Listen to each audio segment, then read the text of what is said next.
Good evening, and welcome to episode 100 of the Private Property Podcast. I'm your host, Uzamantungwa Kumalo.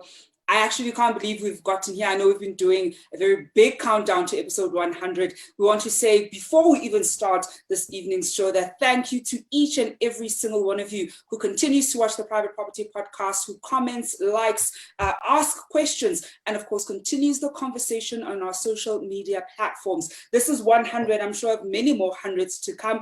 And we did, promise you a very special episode this evening, and that we are going to deliver. Some of what you can be you could look forward to this evening. I'm sure you've already seen it if you started watching just a little bit earlier on, is we are giving away, of course, that 5,000 Rand cash prize just for watching this episode. The very big thing about that cash prize is you have to be online and watching in order to get that prize, or in order to be able to win that particular prize. We have shared competition details in the link below, so do read them through and participate. You definitely do not want to miss when we announce who the lucky winner of that 5,000 Rand cash prize. We're also going to be giving away copies of the property guide. I've been speaking a lot about the property guide and some of the useful tips, hints that you're able to get, especially if you're a first-time home buyer, if you're a property investor, if you're a tenant.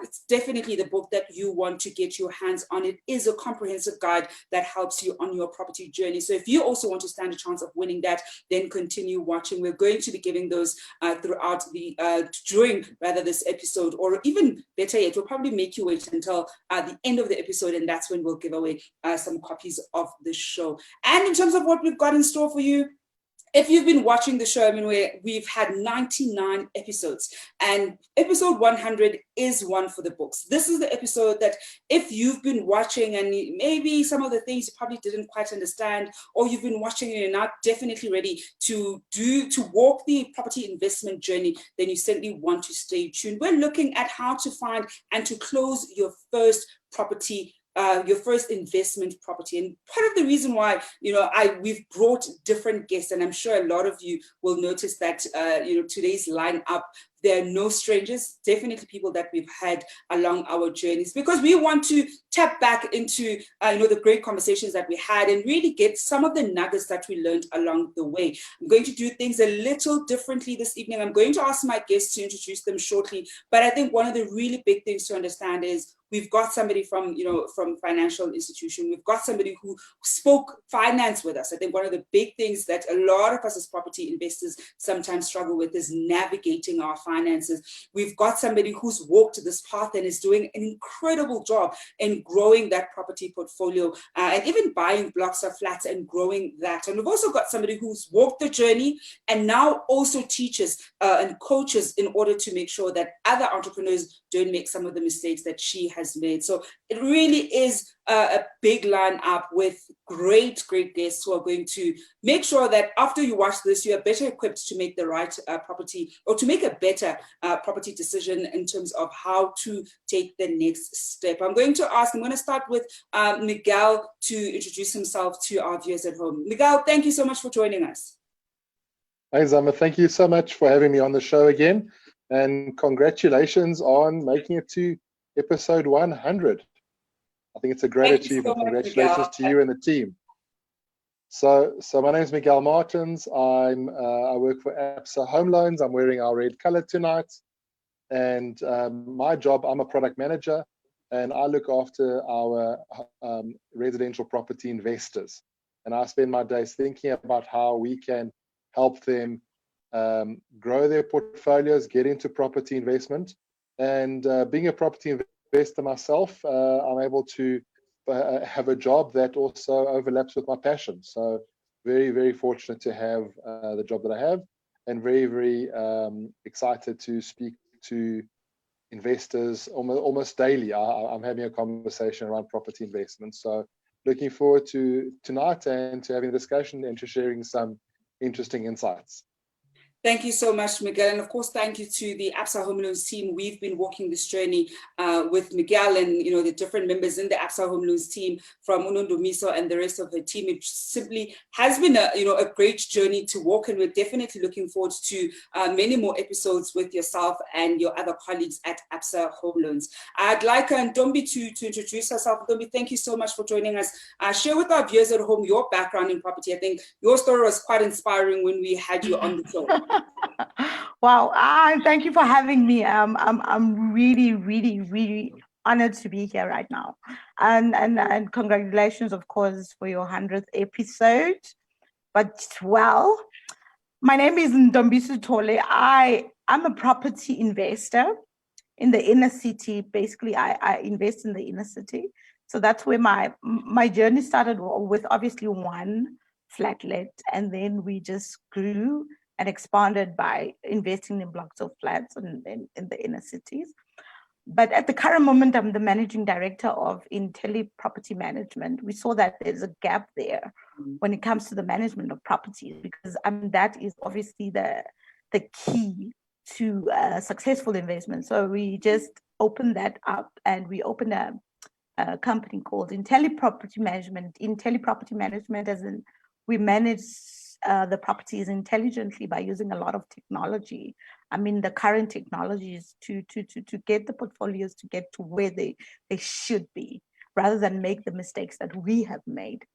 And thank you for having me, of course. Thank you so much, Ntombi. And I think this is one of those things that are actually so important, and we'll definitely look at them in future episodes, that when, even as a property investor yourself, once your portfolio gets to a certain level, sometimes instead of outsourcing the property management, I've seen investors who end up, starting their own property management company and start with their own investment properties first, before then seeking business from other people. So it really is one of those great things as a property investor, to always bear in mind that there are other revenue streams beyond your own portfolio that you're able to tap into. Echo, let's go to you. Thank you so much for joining us this evening. Thanks very much. I'm really pleased to be here. And once again, congratulations on your 100th episode. My name is Echo Kwegrain. I worked as an investment banker, as a leverage financier, and then moved on to work as a business development manager for FNB Africa. And basically did that for 5 years, and I quit my job and followed my passion, which is property. Similar to Ntombi, we also invest in the inner city because there's a gap in the inner city. And BigRand actually was born out of us being able to solve issues. So we bought a property in Berea where the body corporate was dilapidated, and through effort and passion, we managed to put a body corporate together. And one of the old guys says, Echo, you're very passionate about this. Why don't you set up a company and manage the building? And that's how BigRand was built, and hence the name BigRand. Be great at whatever you do. So that's what we do. So, and recently, also based on our passion to teach and coach people, we've also started the academy called Property Ask Echo Academy, which we, on a weekly basis, we post content on YouTube. And yeah, that's where we are now. The aim is to teach and use property as an instrument to build financial legacy and to build financial independence.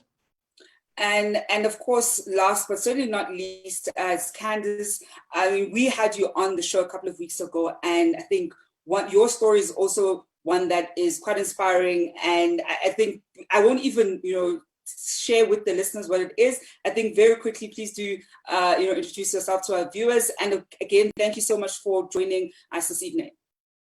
Awesome. Thank you so much for having me, Zama, on this very special show tonight. I mean, you're celebrating your 100th show today. So well done to you and the team. It's really been an awesome experience being part of this platform. So thank you for having me back again. And just to introduce myself to everyone, so my name is Candice Van Wyk. I am the co-founder of Property Pick, which is an online investment property platform connecting property investors to good investment deals. I'm also a speaker and a property investor myself, of course, an entrepreneur and a property coach. And over the last few years, I've had the opportunity to train and coach thousands of people in the areas of property investing and helping them move their property and their financial goals forward. And that's just me in summary. So thank you for having me today.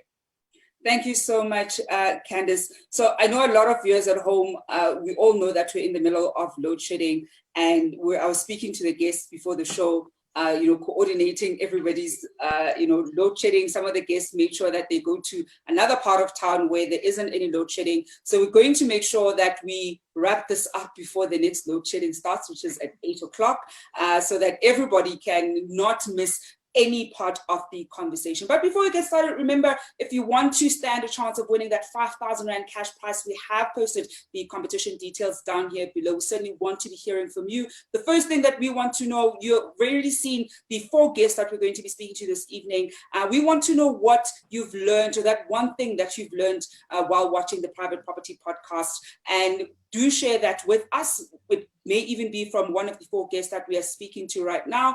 And the second one that we'd like to know from you at home is, what's the one topic that you still want us to cover, or the topic that you want us to go back to and look at it from another layer? Because I think the thing with property is all these topics have different layers, and sometimes once you understand certain elements of the basics, you want to go to the next level. So if there's that topic that you want us to go back into and just dive a little deeper, do let us know. We want to know from you. And you stand a chance of walking away with 5,000 Rand cash just by sharing one of those 2 details. And of course, we're also going to be giving away a copy of the Property Guide, which is a very comprehensive property book that has been put together by Private Property. Well, to get us started with this conversation, I'm actually going to start with with yourself, Miguel, because you're from the financial institution. I think the first question I probably want to ask you is, when we're looking at these historically low, interest rates, we are seeing that more and more people are becoming interested in property, or certainly talking about property, because people are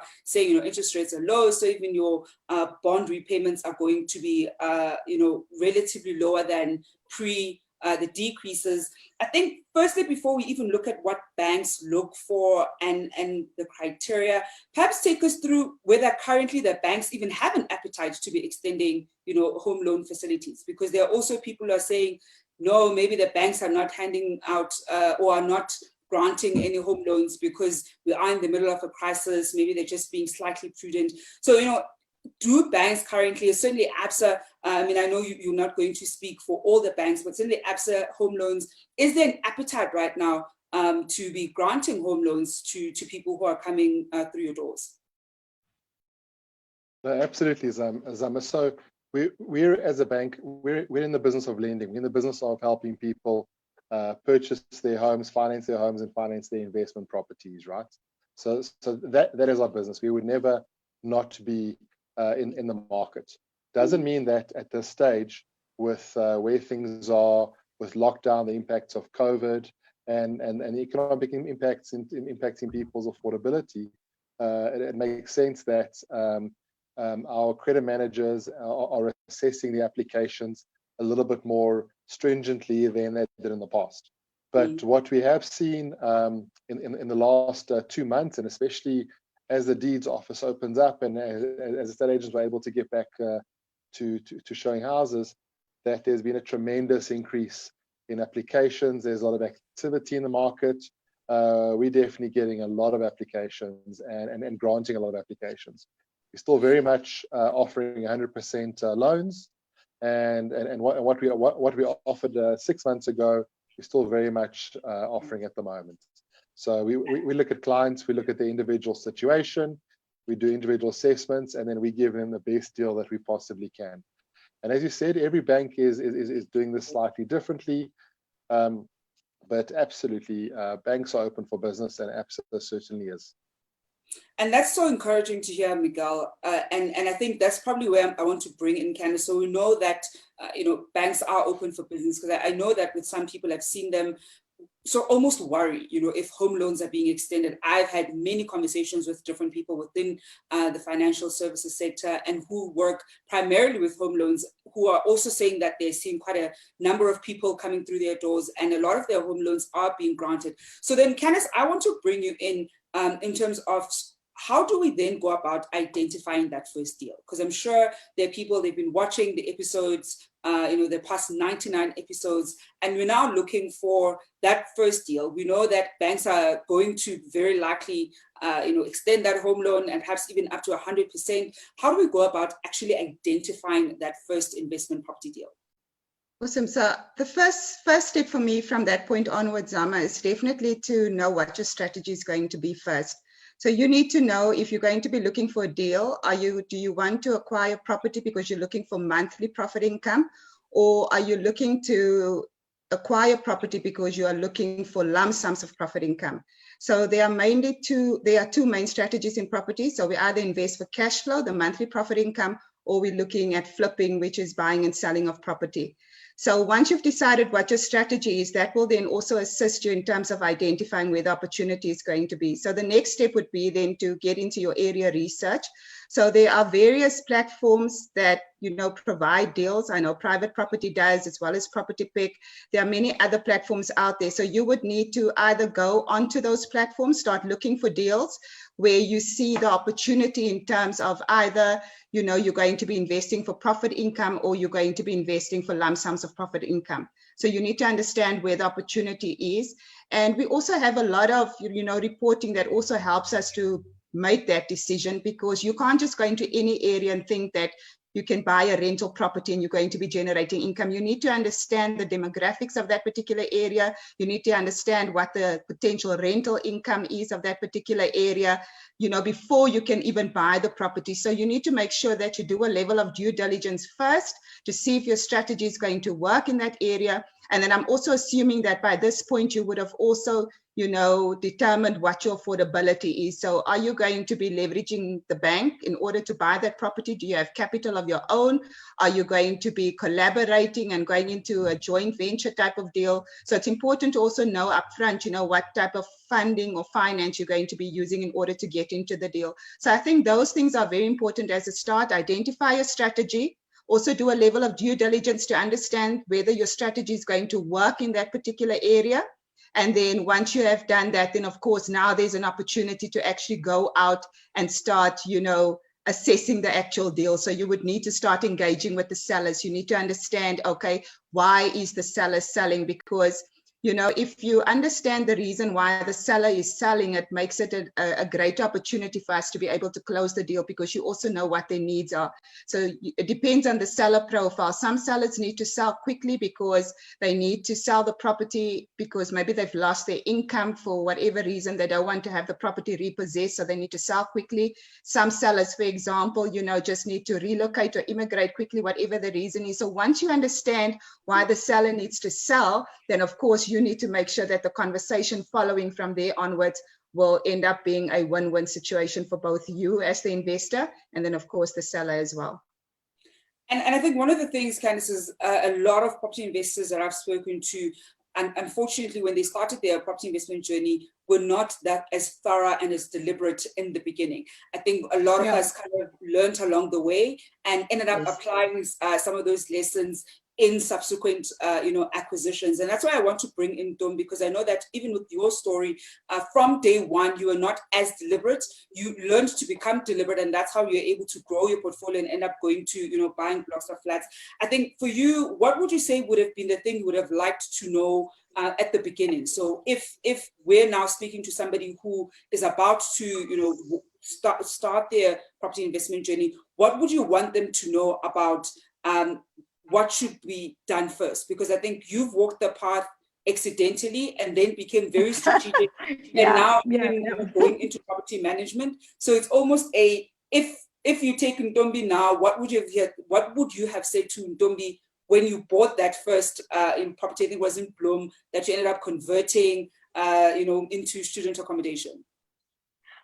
To be honest, my journey, we just bought, of course, but what I would have liked to know is how to structure your deals. I mean, how to structure your financing, how to structure the whole property portfolio. And so what do you know about trust? Do you put it in a trust? Do you put it in an entity? Do you put it in your own personal name? What are the benefits? What are the advantages? What are the disadvantages? How do you benefit tax-wise from the whole to buying of the property and the losing of the property? What makes financial sense in the whole property deal? You know, those are the things that I would have loved to know at the time. And even though coincidentally I did make profit immediately, because that first property that I bought was 100% financed, and I didn't have to take out any amount of money from my pocket. Even the transfer duties were part of the deal when I was buying the property. It was my first time buying a property. But afterwards, the mistakes you made is that it was in your personal name. So the tax benefits thereof were non-existent. Do you know what I mean? It was just, I'm buying and I'm here, but I don't know what I'm doing, you know? So going forward, the financial structure is everything, and how you pay your levies, how you pay your tax. I mean, what are the tax benefits that come with the first time buying of your property? Those are actually the most important things for me right now. And that's why I want to bring in Echo, because the moment you said structure, I know that this is one of those conversations that we going to keep coming back to. And when we had Echo on, we were talking about, of course, the finances. So Echo, when we then talk about structuring, what should a first-time investor know? The very basic, almost a 2-minute, this is the very basic thing you should know about structuring. Because I think a lot of us, like in Ntombi, you get in and you're buying those first few properties in your individual capacity and you maxing out your own affordability. Nothing necessarily wrong with that, in the beginning, but I think a lot of seasoned people often say rather don't don't do it that way. So perhaps what kind of insights would you give us in terms of structuring the portfolio deliberately from day one, especially when you know that you want to be walking the property investment journey for a few years to come, instead of just having 1 or 2 investment properties? Okay, so I think to start with everything in terms, before we even get to structuring the property, you need to define clarity, right? So what's your clarity? What because if you know what you want, you'll be able to filter out the weeds and stay with the best. So that's what you need to do. So if I take it from my personal journey, I would say when I buy a property, any single property, the cash flow must make sense, right? But I have to generate at least 5 income streams from a single property. And by that, I mean, the first is obviously, as an investor, is your rental income. The second one will be your capital appreciation, whether you're buying to flip, which is then getting back to what Candice was saying. So then you have to look at your capital appreciation. What we do, basically, the capital appreciation part forms about 10 to 15% of our portfolio, and I'll explain later if time permits. But we look at the rental income, one. We look at how to profit by leveraging to invest, and I'll explain later if there's time. So you need to profit to leverage to invest, right? That's the second part of income stream we look at. And the most important income stream is to how to generate money by protecting our against inflation. So how do we protect our money against inflation? So that's the fourth part. And the last, which is the most important one to me dearly, it's very dear to my heart, is how do you generate profitable legacy for generation, right? And those are the 5 basic income I look at before I even touch the property. Once you've done that, then we get to the numbers, because that's what you need to take to the bank. Majority of the first-time investors, 99% make this common mistake. They look at the yield, the gross yield and the net yield. The gross yield and the net yield basically doesn't give you much, because your gross yield is your annual rental income divided by your purchase price. That it doesn't take into consideration the financial costing of your deal. So that is a very wrong number. That is what the estate agents tell you. And for example, you walk on the street, and depending on how much you bought the property, you'll have 5%, 5%, 6%, 7% on the same street. But the most important number you have to, the most important ratio that you have to look at is what is called the cash on cash returns, which people call it your return on investment, your ROI. That takes into consideration, it says your net profit over your cash invested. In simple terms, it's saying how much money can I leverage on the cash that I've invested? That's simple in simplicity. So what do? When you look at your ROI, it just takes your creative mind to start working.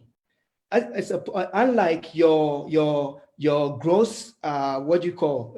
Unlike looking at the gross yield or your net yield, where you only get the rental. So it's a single family home where you're getting one rental from one family, and that's it. And you divide by your purchase price. But if you do your return on investment numbers, you look at the component. If you break it down and you look at the first component, which is your annual rental, the reason why I said it gets your creative mind to work is then now you don't really consider the price of the property, but you look at the land and the location and what you can do out of it. And if you look at that, just by the rental income, you can split the property, you can remodel the property, you can remodel the property, you can split the property, you can change the property from commercial to residential and vice versa. So there's so much income, about 80% control on generating massive income out of the property. You then look at your cost, your annual cost, and that you can also manipulate that by either putting heavy deposit in. When you put heavy deposit, it means that on your monthly mortgage is less, so you get a higher number on top, and vice versa, depending on the strategy that you're using. Your cash investment. I think one of the big things that I'm already picking up, and I did say this the last time that we spoke to you, is we're definitely going to be inviting you again, because finance, I think I was saying to one of the guests earlier that when you realize that property is finance, you begin to look at it from a fundamentally different lens, that it isn't just about the bricks and mortar that you're looking at, but you need to have a fundamental understanding of the finance. We'll see if we're able to touch on some of the things that you've raised, but definitely we'll be picking up on this, because our viewers at home have been asking. One of the episodes that they want us to do is around leveraging, and that one tends to be very comprehensive and needs its own kind of segment in order for us to be able to thoroughly walk you through that journey. I want to read some of the comments and questions that we're getting from our viewers at home. Of course, you can drop them down here below. We are celebrating our 100th episode here on the Private Property Podcast. And we also want to thank you at home for tuning in for the past 99 episodes. We certainly wouldn't have been able to get to where we are right now had it not been for your participation, your comments, your questions, your likes, and we definitely want to see more of that. From our viewers on YouTube, we've got Umesehla Mkhodla, who says, congratulations on your 100th episode. I'm a first-time viewer, and I will like to thank Echo or Be Grand for bringing the light into our building. You have restored hope and new beginnings. You are a leader. Thank you very much there, Masihla. We do hope that you'll continue watching the Private Property Podcast. We've also got CJ, who says, this is great, guys. Thank you. Thank you very much there, CJ. And we've got Uleslo, who says, hi, everyone. Thanks for this, adding more to my collective knowledge about property. I appreciate it. It's only a pleasure there, Leslo. And also coming in from YouTube, we've got Lisidi, who says, they've been viewing for the past 2 years and can't seem to find a reasonable offer, nor a seller who's in a rush to sell. And I want to bring you in, there, Candice, because we're currently facing a situation where we know it's a buyer's market, and I think we're even having this conversation with different guests. We know it's a buyer's market, and some sellers are eager to sell, And if anything, this is a time where if you've priced your property well, it will sell. But some sellers are also taking chances. I mean, I was sharing with listeners the other day that you've seen areas that you've been monitoring. Some of the sellers are putting out adverts that are significantly higher than, we'll say the general market rate of that particular area. So they're also using, these historically low interest rates to sort of up their prices. What kind of tip would you give to somebody who says they've been looking, but they're struggling to find, that right deal? Because it is important that, especially that first one, you don't want to have to put too much money into upfront and only realize later that you actually overspent on that property. Okay, great. So I know when you start out, it's definitely not an easy journey to find the good deals. And I mean, it was the same experience that I had when I started my journey as well. And one of the reasons why we really put the Property Pick platform together is because we wanted to help investors be able to tap into a platform where they're able to find investment type deals. Now, I know that there are other ways of finding the deals, but those are one of the platforms. Also, when you become trained in the area of property, there is a way for you to market, to that particular seller. Because remember, we're not just looking for any seller as a trained investor. You want to make sure that you're tapping into a seller who really needs to sell quickly. But what I would say to you is, try and find platforms where you're able to find the good investment deals. And also, if you have tapped into a seller who's not negotiable on their price, just move on to the next deal. Mention to them that, of course, when you're ready to sell or when you're ready to reconsider my offer, please do let me know. Because at the end of the day, you can't just push yourself into a deal because you want to have an investment property. You need to make sure that that investment property is going to be bringing money into your pockets every month if your strategy is a rental strategy. So just remember that's very important. And I've said this to my students, move on to the next deal. So as property investors, you're not just it seldomly happens where you go to the first opportunity and that opportunity works. It really seldomly happens that way. It is really a journey that takes time. You need to make sure that you go out, you do your homework, you do your research. You have to view multiple properties, run the numbers against those different deals and see what's going to work for you. And then, of course, once you understand what type of offer you're able to present to that particular seller, that's where you start negotiating.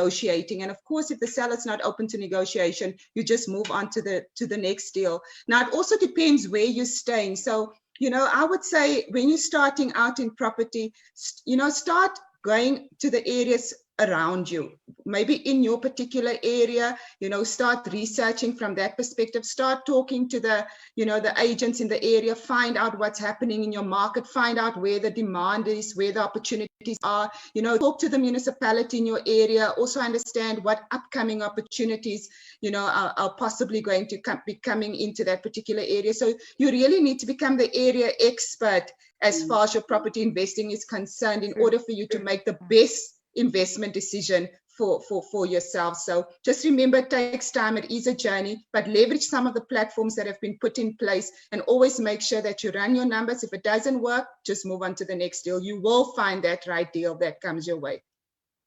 And I think, Candice, the flip side of that coin is oftentimes sellers who are not negotiable tend to not move that property. I mean, I've seen properties that have now been on the market for the third consecutive year, and their price point is consistently wrong. I mean, there are a few properties in one of the areas I monitor where I can see they keep changing the agents that they're using, but it's still the same property and it's just not moving. And it's because I probably suspect that even though an agent comes in and says, this is the price point you should be going at, is a seller who wants this amount, and they consistently keep not getting that amount. So I think also understanding, as somebody who wants to go into property investment, or if you're a property investor, that once you start monitoring an area, you're also able to see when it keeps going back on the market.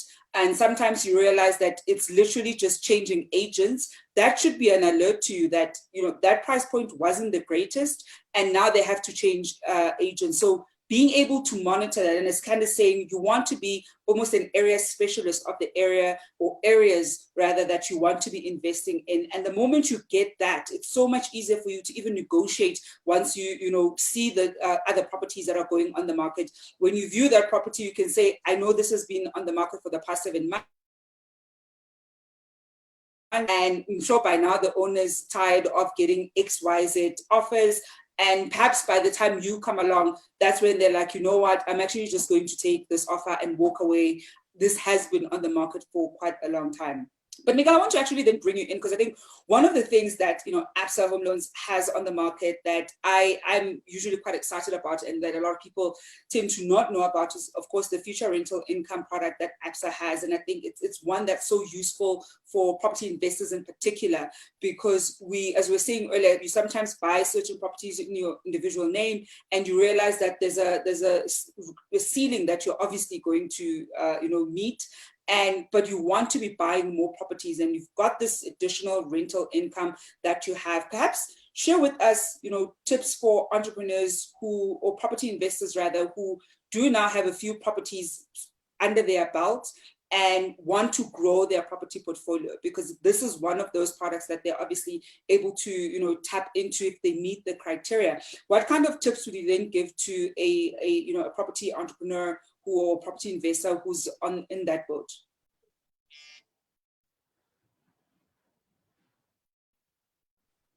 No, thanks, Zama. So, so to answer that, and picking up on the previous conversation, I think before you invest in property, you got to invest in yourself. Yeah. I think there are books to read, there are websites to go to, there are podcasts to listen to, and really invest in yourself before you invest in property, because you're either going to learn and make those mistakes yourself, or you're going to read about how somebody else made those mistakes. And part of that is understanding. So if the one part of the learning is how property works, which properties will define your strategy, etc., it's also learning about how the banks will enable you to finance your property strategy and your property growth. So, and that's part of your learning. And as ABSA, and that's what we're doing here tonight, and that's what I often do, is we really make a lot of time to spend, make ourselves available to spend time with investors to discuss where they are and where they're going, and maybe how to consider home loan finance to help them get there. So I'm very much open to doing that.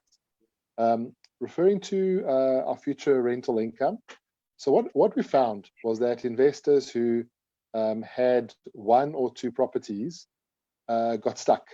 They ran out of affordability. The income or the salary that allowed them to buy their first property, and inevitably their first property is actually their home. So they use up their affordability there. They maybe bought a second property, which might be their first investment. But either way, those investors got stuck, and they found that the affordability that they had, even if they included the existing rental income that they were getting from their first rental property, didn't allow them to actually grow, and they hit that ceiling. And that's where we developed future rental income. So future rental income is for an existing investor. They need to already have two properties. They need to have gone through the process of finding a property, finding a tenant, managing a tenant, paying for the costs, etc. Because what future rental income allows an investor to do is to utilize the income or the rental that they expect to get for that third or more property as part of their affordability. So now the property they're purchasing is actually allowing them to grow their portfolio. And that allows them to then start actually growing their portfolio, break through that ceiling, and keep on growing. So we're the only bank that offer it. We really think that we partner with our home loan investors, and we work with them to grow their portfolios in the right way. But as I started off by saying, it's investing in yourself, investing in your knowledge base, grow your network of other investors, understand what their strategies are, what works for them, and as you define your own strategy, and then look at what enables you in the environment, how to work with the bank to grow your property portfolio. You know, Miguel, one of the things that you mentioned a little earlier is around mistakes, and how there are certain mistakes that you are able to avoid because there are various resources from the Private Property Podcast. We've also got, of course, the Property Guide and various other platforms. I know even ABSA itself on its website, you're able to use their resources to learn a bit more about property as you walk your property journey. I want us to talk and wrap up with mistakes, because I'm also mindful that ESCOM is going to cut us off. But of course, for our viewers at home, we're always here at 7 o'clock. So this was the nice snapshot, if you're watching us for the first time, of what you've missed, but also a snapshot of what to look forward to. You can already see that there's so many different dynamics, especially when it comes to growing your portfolio. There's only one thing or one step in buying those first few, and as Magali is saying, you do hit that glass ceiling, and you want to now find different ways to grow and scale your property portfolio as much as possible. And we'll look at some of those ways that you can grow and scale your portfolio in future episodes, because there are different ways to go about doing so. I think what I even like is, our guest this evening, Dombi, has done this. Echo has also done this, where you also then go into property management, because you've managed to actually grow your own portfolio, and so create another revenue stream for a different business, part of the greater portfolio. So strategies like that you can use are certainly one of the things that we're going to be exploring in future episodes. But to close off, this evening's episode, I actually want to do a round robin of mistakes to avoid. And this could be mistakes you've done before, mistakes that you've seen other investors do, but certainly mistakes that people who are looking to go into property, investment, or entrepreneurs who've already bought a few, these are still mistakes that you want to avoid. I'll start with yourself, Candice. What is the one mistake that you'd say, this is the one mistake that a first-time property investment or a property entrepreneur should definitely avoid? So I think in my case, when I started buying property, I obviously didn't have the knowledge and the education that I have today. So I bought the property without knowing what the market value was on the property. So that meant I spent way more for the property than I was supposed to. Also, I didn't run any numbers on the deal. So I thought that I was buying an investment property when in fact, I had to pay in a certain amount every single month in order to have a tenant staying in my property. So when you start out, of course, it's important to get the right level of knowledge. It's important to make sure you get a coach as well.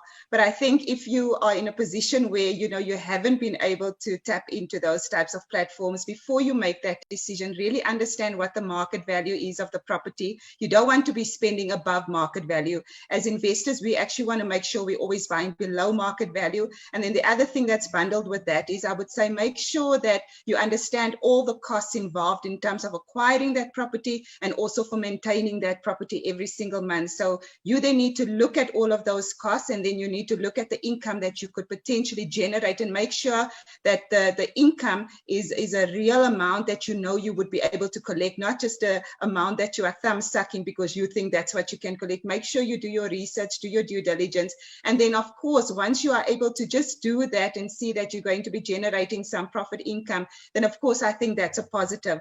But there's so much involved. As Miguel said, you really need to make sure that you expose yourself to the right platforms, get the right level of knowledge and understanding. Like anything in life, you have to invest in yourself. So make sure you spend time investing in yourself before you make those decisions, because it's so important to buy property, even in the right structures, as Ntombi said. And these are all things that I learned along my journey. I didn't know that it's not in my best interest to buy property in my personal capacity when I started out. So those are all things that you need to learn as well, because it's really going to set you up for success, and you'll just be able to build from there onwards, and of course leverage the awesome product that Absa also has available. So you want to make sure that you get it right from the beginning, so that you are able to expand and grow your portfolio as you move forward. But I think those are just some basic tips that I can share, depending on where you are in your journey at this time.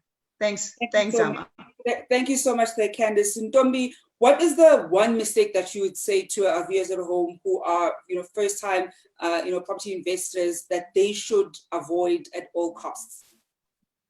I'm just going to add to Candice, because I loved what Candice has said so far. But for me, the offer to purchase, don't just sign it, don't just take it as is, read it, proofread it, and it must have subject to, so that you can have an exit strategy from your offer to purchase.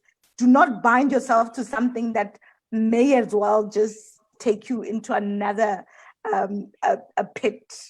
And be sure to make do your due diligence, please. go and inspect the property that you're buying. Ask for the 5 days or 10 days due diligence period after within the offer to purchase. It's important for yourself so that you go and inspect all on your own the property you're buying, because the property can look good, the numbers can look good, everything can be good.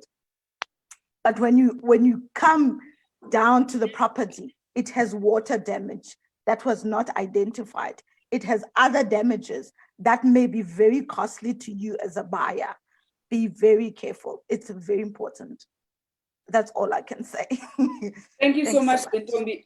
Thank you so much, Ntombi. And I think it's actually such an important one, because a lot of us, and I'll say us, we often sign without reading certain things. Oftentimes, the offer to purchase, you think, oh, it's so long. It's almost like when we agree, those terms and conditions that we never read when we're downloading apps. I think sometimes people treat the offer to purchase that way, where you just say agree, and you don't know what you've just agreed to, except the offer to purchase is legally binding. And, I think the implications of it are so far reaching that if you just took a little bit of time to read through it, and in the event where there's something you don't understand, ask the estate agent. They will go through it line for line. If there are words you don't understand, ask questions. I think that's one of the things that you want to make sure you have a good understanding of, so that you don't get yourself into a contract that you don't understand what the exit strategy is. I promise we'll do an episode on understanding the offer to purchase, because we've had a conversation around suspensive clauses, understanding what those are and how they work. But I think in its entirety, it's also important to know what should be included in the offer to purchase, because I think some people definitely don't have a good sense of that, especially earlier on. Eko, I'm going to come to you. What's the one mistake that you think first-time property investors should avoid? Just one mistake, Eko. So one mistake, they should obviously educate themselves, go to seminars, you can go to classes, like the property Ask Echo class, you can come through, we can help. But most importantly, you must use the same energy that you use to get the money from the bank to collect your money. So that's the most important part. You need to collect that rent, the same energy. And also always figure out who is going to pay for you. So don't say, because I've got a salary, it's fine, I'm going to put in 100 rand and it's fine. No, make sure that if the bank says, give me 100 rand, you find that person that's going to give you 110 rand. And I second with what Candice said. If you do your research well and you understand the market, you would get those kind of numbers. So your cash flow is very important, but you use the same energy to collect your money, because you need to think that it's absolutely love that. Make sure that you collect rent, because it's not enough to get the asset, go through all those hoops to finally get it, and then you relax when it comes to collecting rental, because you think, they're just going to keep depositing it into my account. I absolutely love that. So the mistake you want to avoid is not being as diligent in your rent collection as you were in chasing the money or raising the money for that particular asset. Miguel, we're going to wrap up with you. I know that we'll be seeing you for future episodes. We'll certainly be seeing somebody from the ABSA Home Loans team in future episodes. What's the one mistake, certainly from a bank's perspective, and also working with property investors on a day-to-day basis, as you were saying, what's that one mistake that you'd want our viewers at home to avoid when they're looking to go into property investment? So Zama, I see this all the time. You are your most important asset. Look after your credit score, because when getting into property, and especially as you're growing, if your credit score is not good, you are going to struggle to get financing. Even if you can get financing, the banks are going to ask you for a higher deposit, which means you need to collect more cash. And even if you have a bad credit score, you can still get into property, but now you've got to go find partners. You've got to go find great deals that you've got to share with partners, etc., etc. Guard your credit score. Treat that as one of your most valuable assets, because if that credit score is tainted, you will struggle. So it's a very simple thing, but it's an incredibly important thing. You are your most important asset. Look after your credit score. there obviously are many little lessons, but I'll leave it there as a simple but very, very key lesson. Thank you so much there, Miguel. I'd like to say thank you to our panel this evening. Thank you, Candice and Dombi, Echo, and Miguel for joining us for our 100th episode here on the Private Property Podcast. It has been quite an insightful one. And as I was saying to viewers at home, this is going to be what you can certainly expect in future episodes. And if you've missed some of our past episodes, of course, go to our whether it's Facebook, Twitter, or YouTube channel to catch up on what you have missed out, because this is part of what you're going to expect. And I think one of the big things is you want to always come with the questions, especially if you've started walking the journey. And if we don't get to it on the live show, we definitely do continue the conversation on our social media platforms. We've become a community that helps each other navigate our property investment journeys. And we definitely do look forward to sharing more of that. So thank you very much to my guests. I'm going to let them go. I'm going to take a very quick break. And when we come back, we are, of course, giving away that 5,000 Rand cash prize, as well as the property guide to a few lucky winners. Thank you so much to my guests. And we are going to be back. Thank you. Thanks, Sama.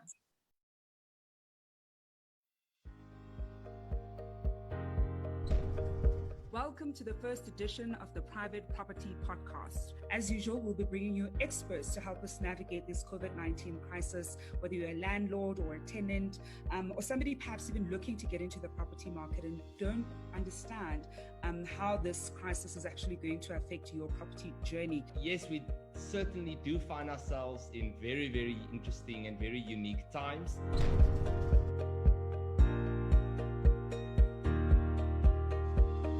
What I found in my experience that in terms of buying repossessed property, I've had a lot of my wins because of easy sales. So you want to have good credit on your credit profile. You definitely don't want to have no credit profile on your credit profile. This is what we determine as a thin credit file. Accrued value during the course of the marriage will have to share with the other spouse, depending on what their contract says, the assets they gain during the course of the marriage. So that's basically what it means. We are profiling young people in property. You all know how excited I am to talk about property, but I even get more excited when I talk to my peers. Millennials and young professionals are money conscious. We understand that money doesn't grow on trees, and so we're trying to find ways to accommodate ourselves. Who are the parties in the buying and selling process, right? So you have the buyer, you have the seller, you have the bank, and you have an estate agent. Good evening and welcome to episode 66 of the Private Property Podcast. Probably top of the list when you're sourcing a new tenant is that word of a credit check. Very, very, very important. That's your starting point. You want to create a savings buffer for you to be able to look at investments that are longer term. You know, those contracts, those offer to purchase have been drafted by a legion of lawyers, and I can make fun of lawyers because my wife is a lawyer, okay? So.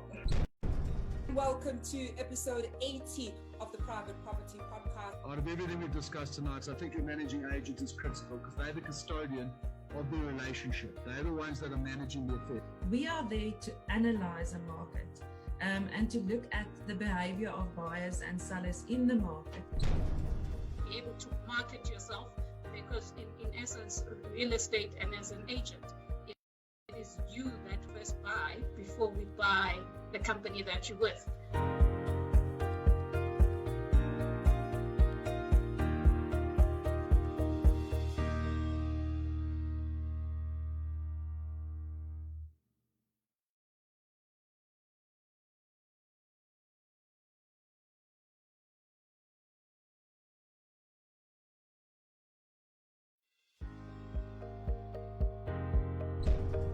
Welcome to the first edition of the Private Property Podcast. As usual, we'll be bringing you experts to help us navigate this COVID-19 crisis, whether you're a landlord or a tenant, or somebody perhaps even looking to get into the property market and don't understand how this crisis. Welcome back to episode 100 of the Private Property Podcast. I'm your host, Uzamanto Kumalo. Thank you so much for tuning into our special episode. I thank, of course, to Echo, Ndombi, Miguel, and Candice. They're certainly not new here on the Private Property Podcast. You'll certainly be seeing more of them in future episodes. It is that time of the evening where we're giving away that 5,000 Rand cash prize. We did ask you to, tell us what more you want us to look at, that one issue or perhaps a few issues that you want us to still explore, and also wanted to find out what are some of the big things or the one lesson that you have learned while watching the Private Property Podcast. We're going to do a very random selection. We did share the competition T's and C's in the link below, and I think we can start our picker to see who stands a chance of winning the 5,000 Rand cash prize. Remember, when your name comes up, I think you have to text us down here below within 30 seconds. And in the event that you do, then you're going to be walking away with that 5,000 Rand cash prize. As you can imagine, my only anxiety is we're going to be experiencing load shedding soon. So between Eskom and our competition giveaway, we'll see how it goes. It's the reality of living in South Africa right now. And I do hope that the person that gets picked and that winner is Unompumelelo Mthethwa. Nompumelelo Mthethwa, you have been picked. You have 30 seconds to text us down here below, and then you'll get to walk away with that 5,000 Rand cash prize. And before we're going to give you a few more seconds, we did say we're also giving away, of course, the copy of the property guide, which is a very comprehensive book that you certainly want to get your hands on. And the first person who walks away with that copy is Martha Shingane. Martha, congratulations. You're the first winner of the property guide, and you're going to be walking away with that book. Please do send us an inbox so we can send it through to you. I'm just going to find out from my colleague if Nompumelelo has raised her hand in our comment section, or are we going to be moving on to the next person and trying to pick the next person who's going to stand a chance of walking away with that 5,000 Rand cash prize. And as the team is confirming if Nompumelelo has indeed texted us, I'm going to announce the second winner of the property guide. I did say we're going to be giving away these, and you definitely want to get your hands on this book. The next winner of the property guide is Nkateko Ahape. Nkateko Ahape, another regular of the Private Property Podcast. Congratulations. You walk away with that copy of the property guide. The team has let me know that Unompumelelo Mthethwa has not responded to us, and so we're going to pick the next potential winner of that 5,000 Rand cash prize, and we can start the ticker right now. And as the ticker is, slowly choosing the next one. Remember, we did say that in order to win this one, you're going to have to be live with us. And the second person who could potentially win is Unati Wendy Boy. Unati, you have 30 seconds to text us down here below in order for you to walk away with that 5,000 Rand cash prize. And as we wait for Unati to text us down here below, the next person who is going to be walking away with that, with a copy of the property guide is Ravindra Bapu. Ravindra Bapu, congratulations. You walk away with the copy of the property guide. Please do send us a message in our inbox so that we're able to get your copy to you. We're just quickly now verifying if Unati has texted us. Her 30 seconds has run out. Somebody in the team is just doing a quick check to see if she has texted us. And as we wait for that confirmation, the next person who's going to walk away, you can see we're giving away quite a lot this evening. The next person who's going to walk away with that copy of the property guide is Bongani Queen B Mabunda.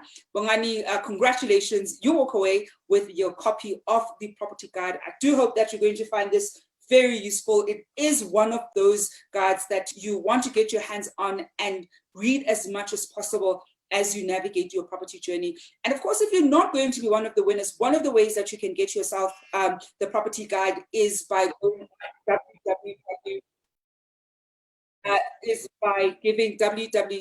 going to www.thepropertyguide.co.za. Just going to ask my colleague, has Unati confirmed?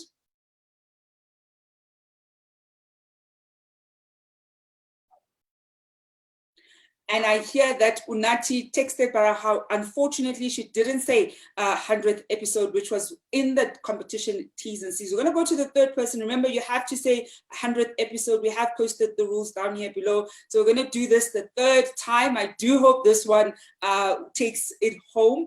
So fingers crossed. It's 5,000 rands on the line. So make sure if your name comes up, and the name now is Lili Malili. Lili Malili, you have that 30 seconds to drop us a message down here below. And that is, of course, 100th episode. You can go to the rules to see what you need to do. And as we wait for her 30 seconds to run out, the next person who walks away with the book is Bongs Chela Sabakwena, who's no stranger to the Private Property Podcast. Congratulations, Bongs. You also walk away with your copy of the property guide. And the next person is Amy Tando Lawrence Ditra, who walks away with a copy of the property guide. All these winners, please do make sure that you send us an inbox so we can get your copy to you. Let's quickly check if Lily has, said 100th episode down here below, and of course walk away with that 5,000 rand rather cash prize. We're going to give her a few seconds to see if she's contacted us. And then the next person who's going to be walking away with the copy of the property guide is Glad Shirinda. That is Glad Shirinda, who walks away with the copy of the property guide. Congratulations to you, Glad. I do wish you all the best in going through it and learning as much as possible on your property journey. And of course, to our viewers at home, you can go to www.thepropertyguide.co.za. A copy of the property guide is available for a limited 150 rands. And all you do is go to okay, so the team has gotten back to me about this one, and I think they'll also post down here below in terms of the winner. It seems as though Unati, who was the previous person, did in fact also say 100th episode. I think they just missed her text, and so we'll be in touch with her 5,000 rand cash prize. Well, thank you so much for all of you for watching us at home, but also for participating throughout now it's the 100 episodes. I still do have a few more winners who are going to be walking away with this. The next one is Usanelisiwe Uze, as well as Usemi Mahlatse, and lastly, Shakong Huaghelo Shakong. So those are the 10 lucky winners who walk away with their copy of the property guide. Make sure you drop us an inbox. We'll also share the names right here below so that you know if it is in fact you. Send us an inbox and we will make sure we get your copy to you. Well, ladies and gentlemen, it has been a pleasure for the past 100 episodes to spend the evening with you talking property investing, how to have a conversation with your landlord or as a tenant, how to engage the conversation with your landlord, growing your property portfolio, scaling your property portfolio, understanding the finances around your property portfolio. And of course, you can look forward to this and many more as the podcast grows, as the community grows. As a team, we're also looking forward to giving you more of what you want to hear from us. We're definitely going to be looking at all the topic suggestions that you've sent and make sure that we bring the right experts to unpack and make us better understand those issues. It has been a pleasure from me, Zamantu Nwakumalo. I'm back again tomorrow evening. We have another quadrangle tomorrow evening, but this time it's Evo quadrangle. And I know most of you have watched us before, know that they are brothers. And we're also going to be looking at, sectional schemes and some of the issues or misconceptions that people tend to have when it comes to sectional schemes. We're going to be debunking some of the common, misconceptions when it comes to sectional scheme owner hold. And this is one of those conversations that you don't want to miss. I know we also spoke to Celinda earlier on, so do familiarize yourself with sectional schemes because it is one of those situations where we're going to be living in properties that are in sectional schemes or community schemes in one way or another. We're going to wrap it there for this evening on the Private Property Podcast. Eskom has played along. It's just a little bit after 8, so if the electricity now goes out, it's fine. We have concluded our episode. Thank you so much for continuing to watch us, and we do hope that we continue walking this journey with you for 100 more episodes. And I'm signing off this evening, and as usual, I'm hoping you're staying home, you're staying safe and keeping warm. We're back with you again tomorrow evening. welcome to the first edition of the Private Property Podcast. As usual, we'll be bringing you experts to help us navigate this COVID-19 crisis, whether you're a landlord or a tenant, or somebody perhaps even looking to get into the property market and don't understand how this crisis is actually going to affect your property journey. Yes, we certainly do find ourselves in very, very interesting and very unique times.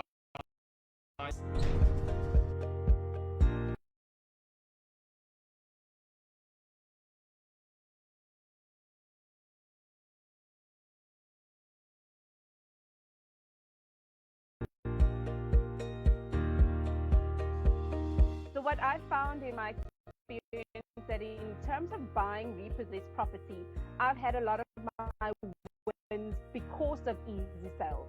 So you want to have good credit on your credit profile. You definitely don't want to have no credit profile on your credit profile. This is what we determine as a thin credit file.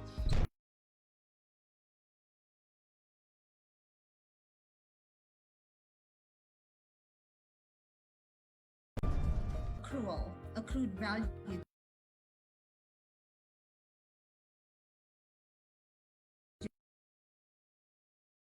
during the course of the marriage will have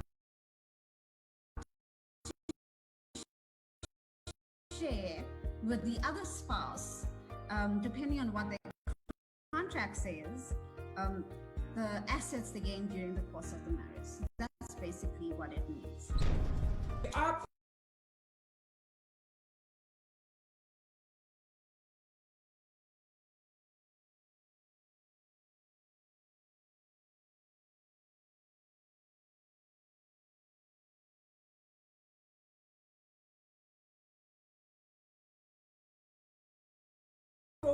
Young people in property, you all know how excited I am to talk about property, but I even get more excited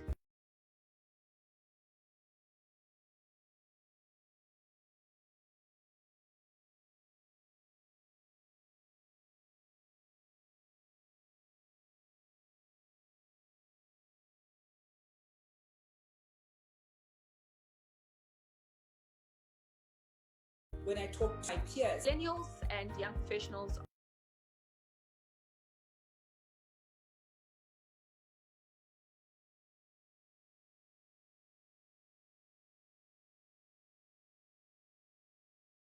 are money conscious.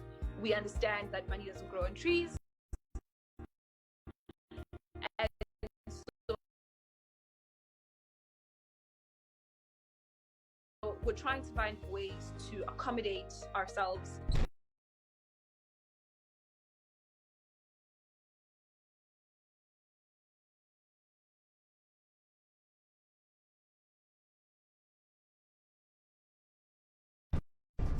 Who are the parties in the buying and selling process?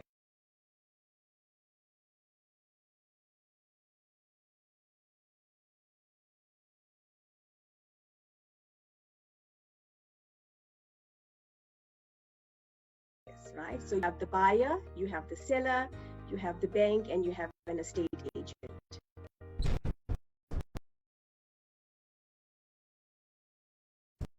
Good evening and welcome to episode 66 of the Private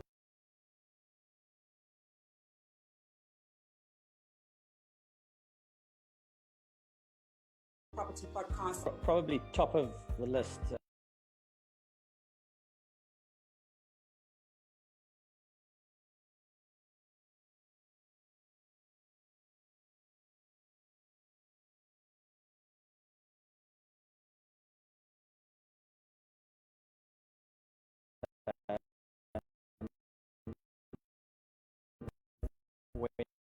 When you're sourcing a new tenant is that word of a credit check. Very, very, very important. That's your starting point.